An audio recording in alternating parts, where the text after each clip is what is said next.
Britain in the 1980s was changing quickly. The country was moving into a new era. Cities were becoming more modern, technology was entering everyday life, and British roads were beginning to look very different. There were new motorways, busy shopping centers, modern office buildings, traditional pubs, country estates, and expensive hotels. And outside many of them were some impressive British cars. Luxury cars in the 1980s were about more than transportation. They represented success. Leather seats, polished wood, large engines, soft carpets, and elegant designs that could make people turn their heads. Britain still had famous names such as Jaguar, Rover, Bentley, Rolls-Royce, Aston Martin, Daimler, and Lotus, but the industry was facing enormous pressure. German manufacturers were becoming stronger. Japanese cars were gaining a reputation for reliability. Fuel economy was becoming more important, and British manufacturers were struggling with quality, production, and financial problems.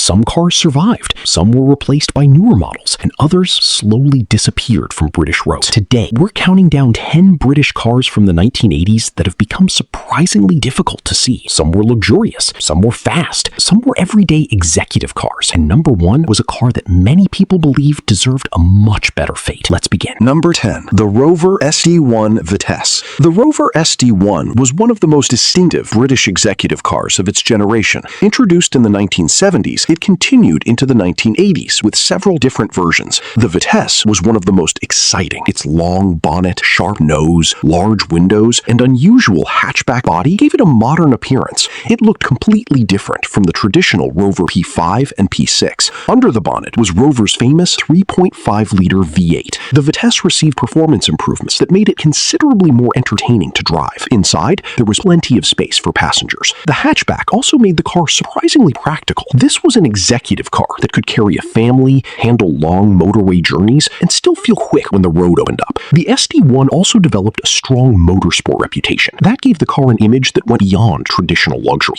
But build quality could be inconsistent. Electrical problems and reliability issues affected some examples. Eventually, thousands of SD1s disappeared through age, neglect, and rust. Today, a clean Vitesse is a rare sight, and when one appears, it still looks surprisingly dramatic. Number 9. The Daimler XJ40. The Daimler name had been associated with British luxury for generations, but in the 1980s, the company entered a new era with cars based on Jaguar's new XJ40 platform. The Daimler version added a more formal personality to the already sophisticated Jaguar design. The body was smoother and more modern than the older XJ. The interior continued the traditional British formula: leather, wood, carpeting, and comfortable seats. The car was designed to compete with increasingly sophisticated luxury cars from Germany and elsewhere. For buyers who wanted something more exclusive than a standard Jaguar, the Daimler badge provided an extra level of prestige. The car also offered powerful 6-cylinder engines, depending on the model, but Daimlers were expensive to maintain. As these cars aged, complicated electrical systems and mechanical components could become costly. Many were eventually scrapped rather than restored. Today, the Daimler XJ40 is often overlooked, but it represents an important period when British luxury manufacturers were trying to modernize without losing their traditional character. Number 8. The Jaguar XJ12 Series 3. Few cars represented traditional British luxury better than the Jaguar XJ12. The Series 3 version arrived at the end of the 1970s and remained an important part of Jaguar's range through the 1980s. Its long bonnet and low roofline gave it an elegant appearance, but underneath was the most important feature: a 5.3-liter V12 engine. 12 cylinders provided remarkable smoothness. The XJ12 did not need to sound aggressive. It simply gathered speed with quiet authority. Inside, the traditional Jaguar atmosphere remained: leather seats, polished wood, deep carpeting, and a cabin designed for long-distance comfort. The XJ12 could compete with some of the world's most expensive luxury cars, but there was a downside. The V12 was complicated, fuel consumption could be heavy, and maintenance was not cheap. As the cars became older, many owners decided they were no longer worth repairing. Number 7. The Bentley Mulsanne. Bentley entered the 1980s with a renewed sense of purpose. The Mulsanne became one of the company's important luxury models during the decade. It was large, imposing, and extremely comfortable. The design was formal rather than sporty. It looked like a car that belonged outside a grand hotel or country estate. Underneath was a large V8 engine designed to deliver smooth, effortless performance. But the real attraction was inside. Leather covered the seats. Wood surrounded the cabin. Thick carpeting softened the floor. Everything was designed to make the outside world seem distant. The Mulsanne was not about dramatic acceleration. It was about arriving in comfort. For wealthy owners, that was the entire point. But Bentley ownership required serious money. Fuel costs were high, maintenance was expensive, and many examples eventually became too costly to keep running. Some survived because their owners understood their importance. Others disappeared quietly. Today, seeing an early Mulsanne on a British road is unusual, and that rarity has only made the car more fascinating. Number 6. The Aston Martin Lagonda. Few British cars of the 1980s looked as futuristic as the Aston Martin Lagonda. The wedge-shaped body was unlike almost anything else on British roads. It was long, low, sharp, and dramatic. The design looked as if it had arrived from the future. Inside, Aston Martin tried to create an equally advanced experience. The dashboard featured electronic instruments that were extremely unusual for the period. The car was powered by a large V8 engine, giving it serious performance for such a substantial luxury saloon. The Lagonda was expensive and exclusive. It was aimed at wealthy buyers who wanted something completely different from a conventional luxury car. But advanced technology came with problems. The electronics could be troublesome, maintenance was expensive, and the complicated systems were difficult to repair. The Lagonda was never a common car. Only relatively small numbers were produced, but its influence was enormous. Even today, it looks futuristic, and that is why its disappearance from British roads feels almost unfair. It was one of the boldest luxury cars Britain produced in the 1980s. Number 5. The Jaguar XJS. The Jaguar XJS was one of Britain's most recognizable Grand Tours. Its long bonnet, low roofline, wide stance, and distinctive rear pillars created a shape unlike almost anything else. During the 1980s, the XJS became an important part of Jaguar's international image. The V12 version was especially impressive. Its 5.3-liter engine delivered smooth and effortless power. The car was designed for high-speed cruising rather than aggressive sports car driving. Inside, passengers could enjoy leather seats, wood trim, and a comfortable cabin. The XJS was particularly attractive to buyers who wanted something different from a German luxury sedan. It looked exotic, it sounded impressive, and it carried the Jaguar name. The car also became popular in America, where its combination of a large engine and European styling made it stand out. But ownership was not always easy. Fuel consumption could be high, maintenance could be expensive, and early examples had their share of reliability concerns. Still, the XJS survived for many years. Today, however, early examples have become much harder to find. Number 4. The Rolls-Royce Silver Spirit. In 1980, Rolls-Royce introduced the Silver Spirit. It represented a new generation for the famous British manufacturer. The design was cleaner and more modern than the Silver Shadow, but the traditional Rolls-Royce character remained. The famous grille was still there, the long body was still imposing, and inside was the familiar combination of leather, wood, and deep carpeting. The large V8 engine was designed for effortless movement. The goal was not to create a sports car. The goal was to make every journey feel calm and smooth. For wealthy owners, a Rolls-Royce was also a powerful symbol of success. It could sit outside a luxury hotel and communicate status without the owner saying a word. The Silver Spirit survived far longer than many cars on this list, but early examples are still becoming increasingly rare. Some were maintained carefully. Others eventually became too expensive to restore. Today, an early Silver Spirit represents an important chapter in British luxury motoring. Number 3. The Lotus Excel. The Lotus Excel was a very different kind of British luxury car. It was smaller and more sporting than a Rolls-Royce or Bentley,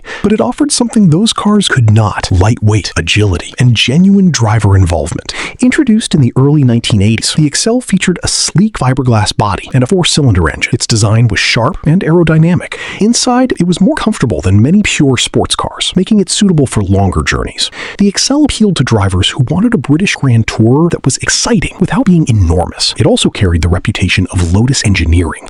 Lightweight construction meant the car could feel quick, even without a huge engine. But Lotus was a small manufacturer. Production numbers were limited. The car also faced competition from increasingly sophisticated sports and luxury cars from Germany and Japan. As a result, many Excels disappeared over the decades. Today, a surviving example is a fascinating reminder of Lotus's ability to combine comfort with lightweight performance. It may never... Number 2. The Rover Vitesse. The Rover Vitesse deserves a place near the top because it represented a more sporting side of British executive motoring. Based on the SD1, the Vitesse combined a spacious hatchback body with the familiar 3.5-liter Rover V8. Its appearance was bold for an executive car. The long bonnet and angular body made it look fast, even when it was standing still. Inside, it remained practical. There was room for passengers and luggage. But the Vitesse was also capable of serious performance. Its competition success helped strengthen its reputation. For British drivers, it offered something unusual, a car that could serve as executive transportation during the week and become a performance machine at the weekend. That combination made it popular with enthusiasts. But the car was produced during a difficult period for British Leyland and the wider British motor industry. Quality concerns damaged the reputation of the SD1. Rust also became a major problem as the cars aged. Many were used heavily and eventually scrapped. Today, finding an original Vitesse is difficult. The surviving cars are increasingly valued because they capture a particular moment in British motoring, a time when an executive hatchback could also be a genuine performance car. But there is still one car left. And unlike some of the expensive cars on this list, number one was not built for a tiny group of wealthy owners. It was a car that could have become a much bigger success. Number 1. The Aston Montego. The Aston Montego was introduced in 1984 as one of British Leyland's attempts to compete in the highly competitive family and executive car market. It may not have had the prestige of a Jaguar or Bentley, but that is exactly what makes its disappearance so interesting. The Montego was designed to be practical. It offered plenty of interior space, a large boot, comfortable seating, and a modern-looking body for its time. There were several engine choices, including economical 4-cylinder versions